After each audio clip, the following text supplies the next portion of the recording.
You have to have simple systems that with just a switch of a tweak can go from very, very, very easy to extremely challenging.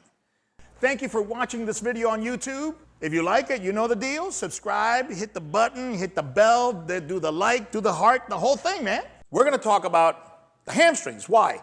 Because it's a common sports injury, very, very common, you know? We're gonna talk about the hamstring anatomy, function, the injury profile, the common exercises, and the benefits of the triple threat. Now, mind you, I'm a practitioner, I'm a personal trainer, I'm a coach.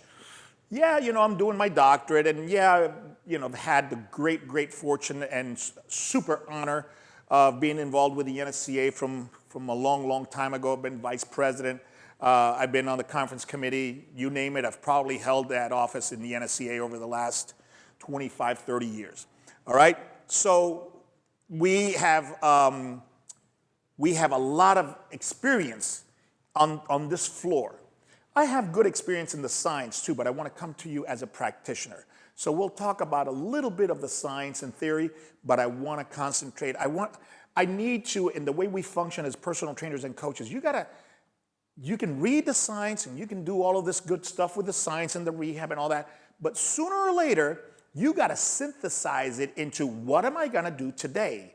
What system am I going to create so I can apply everything that I'm learning, everything that I've synthesized from all the theory and all the books and all the classes that I've taken, synthesize it into this is what I'm going to do, and this is how I'm going to change what I'm going to do depending on whether I'm working with an 80-year-old, an 8-year-old, or an 18-year-old, depending on whether I'm working with a rehab situation or a gold medal contender, okay? You have to have simple systems that with just a switch of a tweak can go from very, very, very easy to extremely challenging. That is the type of system and methods you need. If you have one method for every individual, you're gonna have unlimited methods, unlimited systems, and then it just gets all clogged up. So we run lean here at IHP. So what I'm gonna present to you, although we're going to present some scientific data and some anatomy and stuff like that, I am going to, at the end of the day, hit you with, okay, no matter what it is, this is what we do and this is why we do it and it works, okay? So that's the approach we're going to take. But needless to say, the hamstrings are an extremely vulnerable structure for many reasons, but primarily we are in a mirror society. Okay, we look into mirrors and this is what you see in the mirror. And wouldn't you know that the most popular things in a gym, the most popular things in magazines are the things you see in the mirror. It's bicep over triceps, chest over back, abs over lower back, quads over hamstrings. It's always the same. Why? Because this is what you see. And since this is what you see, this is what you gauge things by, and this is what you work on. Where are all the injuries? Back there, right? And then to add insult to injury, the hamstrings are a little bit of a complicated situation, and we'll go through that. So these are the things that we're gonna cover. Hopefully, we cover them in a fun, easy, practical manner that you can go, makes sense. You know what, Carlos? I don't really care if the research says this, that, and the other. I'm very inclined to try that because it makes total sense and it's easy to do. Why not try it? And that is the way you need to design programs and come up with exercises. They're so logical. When you explain them, they're so logical. People look at them and go, of course. And they're so easy and you can do them anywhere and anybody can do them. You go, I'll give them a try. And then all of a sudden when you give them a try and things get a little better, then boom, they'll give them more and more and more. And then, you know, of course, they trust you. They believe in you, and then you become that source of information. So all of that is good from taking a simplified approach that is effective. All right, so let's look at these guys. I told you it was going to be complicated. So the hamstrings and their friends. Because one of the problems that we face in the whole rehab world, and in the performance enhancement world for that matter, which is all the same world, right? Just different intensities, is that one thing gets hurt, and we have the tendency to look at that one thing, Okay, and that's an isolation. That's a very myopic approach to things. Biceps torn. Okay, so you repair the bicep and you do curls because that's the exercise that works the bicep. And then you go, but wait a minute, how was it torn? Oh, it was torn throwing a punch. Okay, and people don't understand what that means. And at the end of the day, it's operation, stretching, bicep curls. And that's not the way the bicep works, okay? So you have to look at this. So of course, if you look at all of this structure, forget about all the names. You go, all right, here are the hamstrings, okay? Always, what's above and what's below? Because chances are, a muscle in the middle between two will work with these two as well, okay? And that's equivalent, let's say that you have three systems, okay? The hamstrings, let's say the gastrocs, okay, or the calves, the gastroc, and the glutes. Three systems, okay? All right, imagine three guys lifting a very, very heavy table. What do? The table weighs 600 pounds. These guys are big. Each one can kind of lift a little bit, 200 pounds. But they got to get on it, right? And they got to synchronize. What do you say? Okay, guys, on three. 1, 2, 3. Everybody lifts, and you can shimmy that heavy table 5 or 6 inches. Fantastic. Excuse me. Muscles work the same way. Now imagine what happens if I'm one of those three guys and I'm not listening to the count, 1, 2, 3. And I go on 2. And the other 2 people are waiting for 3. Well, I hit the 600-pound table, and of course, I hurt myself. Why? Because I was not in synchronicity. The synchronization was not right. What's that called? Oh, neuromuscular efficiency, all right? Coordination. So, when you look at multiple systems, you have to look at the synergistic operations between the three, and you have to train that.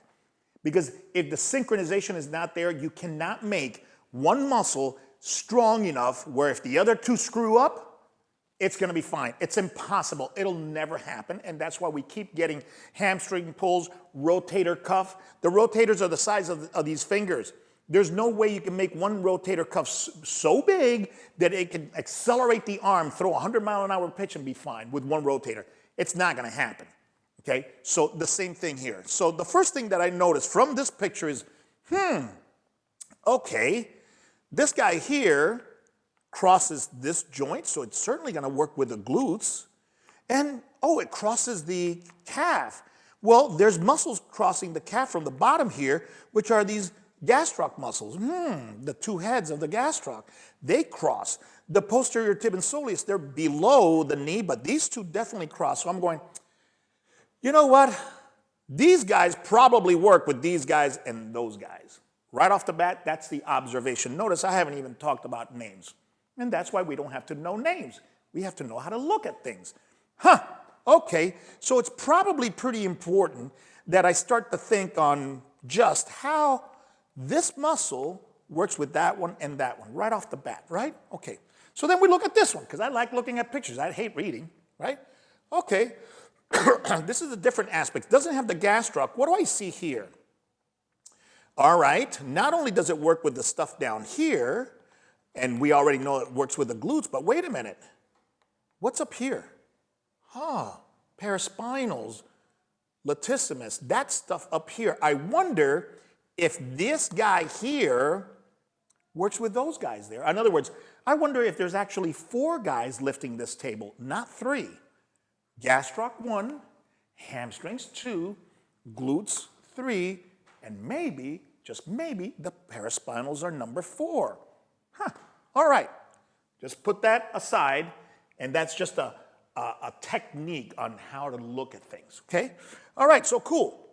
So forget about that. These are their friends. Okay, now let's look at the hamstrings. Well, you know, they're basically, they come from the pelvis, ischial tuberosity, and then they just come down here. Okay, there's basically 3 muscles. And see, they all cross, well, 2 of them here. All right, they cross the knee. So you have one of the hamstrings goes to one side of the tibia, the other hamstring goes to the other side of the tibia. So what does that tell you?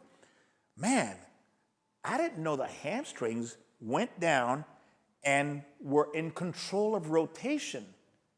Yeah, we're taught that. When we want to control rotation to prevent ACL or rehabilitate ACL, what do we look at?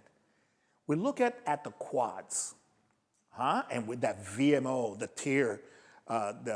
tear-shaped muscle. Oh, that one's very important. And we get into the toes out, fire the VMO because it'll track your patella inside.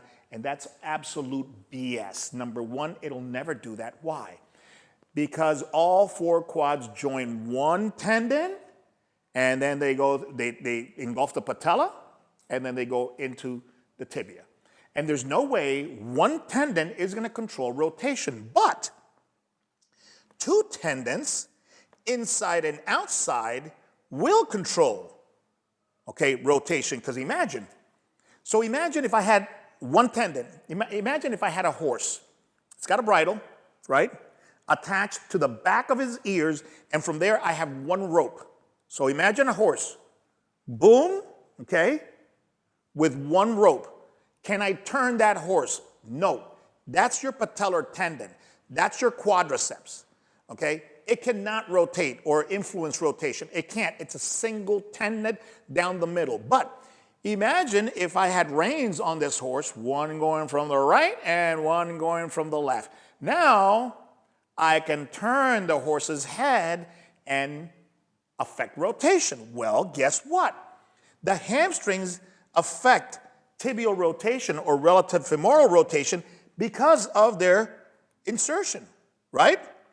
So you have the bicep femoris, long head and short head, The long head attaches with all these guys at the ischial tuberosity. The short head goes right to the femur. So it doesn't really matter. Bottom line is you have 3 muscles, coming from this bone on your pelvis, the sit-down bone, right?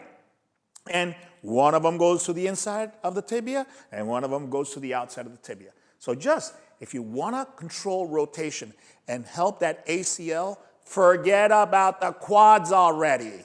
The quad pumps ain't going to help you. It's the hamstrings that are going to help you, all right? So anyways, for another seminar, So these are your friends, 3 hamstrings, all right, and multiple amigos. These 3, hamstring, glutes, and paraspinals, we call them the 3 amigos, los tres amigos, In this particular instance, the gastroc is also a 4th friend that's allowed to be in the car for this little ride, But the 3 amigos are hamstring, glutes, paraspinals. Everything we do at IHP is 3 amigos. That is really the posterior chain. All right, so hamstrings, part of the 3 amigos. What do they do? Hamstrings are pretty cool, man. Because in running, they propel the body forward. We think of the hamstrings, flex the knee. No. Look, if you're standing, gravity flexes your knee. You're going, what? Gravity flexes your knee. Look, if I relax my legs and I relax everything, I go into triple flexion. Triple flexion is free. Why? Because if I relax, dorsiflexion, knee flexion, hip flexion, for free. Now, what controls the speed and depth of my descent? The extensor chain. Got it? But here, the body is propelled forward using this posterior chain, which we said was gastroc, hamstrings, glutes, and paraspinals. All right? Because it's a biarticular muscle, it means crosses 2 joints, the hip and the knee, It's a complicated muscle. It's pretty much like the biceps. I train with fighters. And they blow the bicep. They often blow it throwing hooks, especially the left hook. So what happens? Look, the bicep crosses the shoulder and crosses the knee. I'm going to show you here, and it happens identical in the running gait, and that's why it's called biceps femoris, biceps brachii, because it's a bicep, biarticular, right? So watch. As I throw the punch, I open up the arm, incorrectly though, open up the arm, so I am closing the shoulder joint while I'm opening the elbow joint, see? And so it's lengthening here, shortening here. So this head of the bicep shortens while this head of the bicep lengthening. Lengthening is called eccentric, shortening is called concentric. So when you have a biarticular muscle like the biceps brachii or the biceps femoris, okay, doing one thing at one joint and one thing at the other, Gary Gray called it econcentric muscle action. There is the secret, econcentric. How do we train biceps? Concentric, eccentric, all at one head. Or we never train it econcentrically, concentric at one end, eccentric at the other at the same time. And especially under high loads. That's where you get into trouble with the hamstring tears, whether it's on the arm or the leg, okay? It never happens at slow speed. It always happens at high speed. So you're lengthening, and then when you make impact, it's over. So it's high speed from 0 to high intensity instantaneously.